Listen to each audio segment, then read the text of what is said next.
Olá, vamos estudar na presente aula dois temas importantes: responsabilidade por fato de outrem e por fato de coisa. A aula será menor, mas nem por isso menos importante. Ao final, você deverá identificar as hipóteses de responsabilidade por fato de outrem e por fato de coisa e suas consequências. Como regra, nós somos responsáveis somente por nossas atitudes. Mas há momentos em que o indivíduo pode responder por danos provocados pela conduta de outra pessoa. Isso ocorrerá sempre que faltarmos com o dever de bem vigiar ou escolher. São hipóteses de culpa em vigilando ou em neligendo, respectivamente. Os casos de responsabilidade por fato de terceiro são os seguintes. Primeiro, os pais respondem pelos filhos menores de 18 anos sob seu poder e companhia. Assim, se o filho estiver em colégio interno, a responsabilidade será do colégio. O fundamento da responsabilidade dos pais é o poder parental, aliado à paternidade responsável. Mas o menor tem responsabilidade própria se os pais não tiverem obrigação de reparar os danos por ele causados ou se eles ou o responsável, o colégio interno, por exemplo, não dispuserem de meios suficientes. Segunda hipótese, o tutor ou curador respondem pelos pupilos ou curatelados sob seu poder e companhia. Possuem direito de regresso quando cessar a tutela ou curatela, a não ser que seja ascendente do tutelado ou curatelado. Terceira hipótese, as pessoas jurídicas ou naturais que exerçam empresa hoteleira, de hospedaria, casa ou estabelecimento em que se albergue por dinheiro, mesmo para fins educativos, respondem por seus hóspedes, moradores e educandos.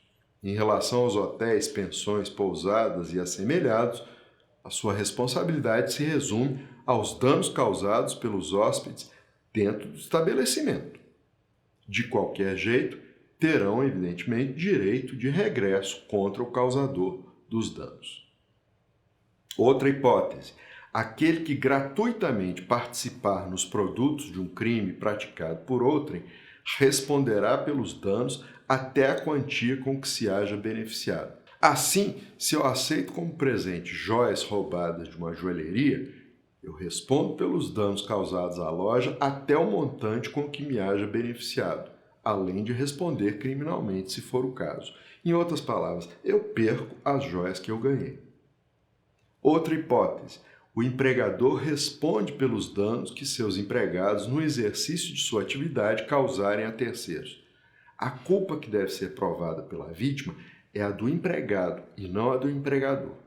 Além do empregador, responde também o comitente pelos atos do comissário. Os termos comitente e comissário são genéricos. Haverá genericamente comissão sempre que alguém encarregar uma pessoa de alguma tarefa, como ocorre, por exemplo, no mandato.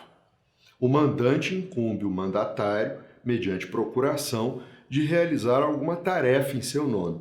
Obviamente, responderá pelos atos que o seu procurador praticar, especialmente pelos danos que causar a terceiros no desempenho do mandato.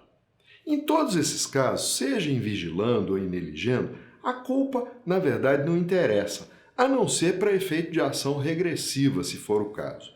Por outros termos, não interessa se os pais ou o empregador agiram ou não com culpa em vigilando ou em neligendo. O fundamento é a responsabilidade objetiva. Deverão pagar a indenização, ponto final. No caso dos pais, não há direito de regresso contra os filhos. No caso do empregador, a ação regressiva será bem fácil, uma vez que a prova da culpa do empregado já terá sido feita na ação da vítima do dano. Cabendo a ação de regresso, será sempre admissível a denunciação da lide a quem couber a indenização na via regressiva. Em outras palavras, o patrão, por exemplo, poderá denunciar ao empregado da lide. A denunciação da lide é interessante porque confere ao denunciado a possibilidade de se defender desde logo. A Lei 12.965 de 2014, que trata do Marco Civil da Internet, cuidou da responsabilidade do provedor de conexão por danos de conteúdo gerado por terceiros. Em princípio, o provedor não responderá dentro do espírito de assegurar a liberdade de expressão e impedir a censura. Por outro lado, será responsabilizado caso, após ordem judicial específica, não tomar as providências para, no âmbito e nos limites técnicos do seu serviço e dentro do prazo assinalado, tornar indisponível o conteúdo apontado como infringente, ressalvadas as disposições legais em contrário. Evidentemente, nesse caso, a responsabilidade é subjetiva. Deve ser demonstrada, quando nada, a negligência do provedor que, mesmo após a ordem judicial específica, não tenha tomado as providências para, no âmbito e nos limites técnicos do seu serviço e dentro do prazo assinalado, tornar indisponível o conteúdo apontado como infringente. A parte interessada, a seu turno, poderá, com o propósito de formar um conjunto probatório no processo judicial civil ou penal, em caráter incidental ou autônomo, requerer ao juiz que ordene ao responsável pela guarda ou fornecimento de registros de conexão ou de registro de acesso a aplicações de internet. O requerimento deverá necessariamente conter fundados indícios da ocorrência do ilícito. A justificativa motivada da utilidade dos registros solicitados para fins de investigação ou instrução probatória e o período ao qual se refere os registros. Passemos agora à responsabilidade por fato de coisa. Fala-se em culpa in custodiendo ou culpa pelo dever de guarda, de custódia de coisas, sob a responsabilidade de alguém que venha a causar dano a outrem por culpa de quem as guarda. A título de exemplo, imaginemos um carro que por si só se desloca num estacionamento vindo a colidir com um veículo estacionado por perto. A pessoa física ou jurídica responsável pelo estacionamento responderá pelos danos causados ao veículo abalroado. Na mesma responsabilidade incorre o detentor de animal pelo dano por este causado. Neste caso, presume-se a culpa da pessoa que só se exime da indenização se provar que houve imprudência do ofendido ou que o fato resultou de caso fortuito ou de força maior. Em verdade, falar-se em responsabilidade por fato de coisa diferente de animal, ou seja, por fato de coisa inanimada, é um tanto raro, visto que as coisas inanimadas não agem por si próprias. Destarte, é quase sempre possível dizer que por trás do fato da coisa está a culpa ou dolo da pessoa.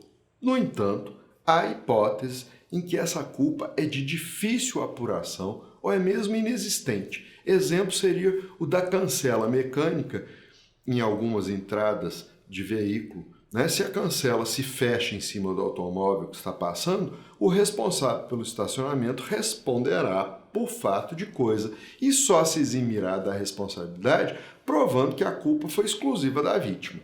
Outro exemplo é o dano ao consumidor por fato do produto ou serviço, em que o consumidor sofre um dano por um produto ou serviço. Imaginemos o consumidor que passe mal por consumir um alimento estragado.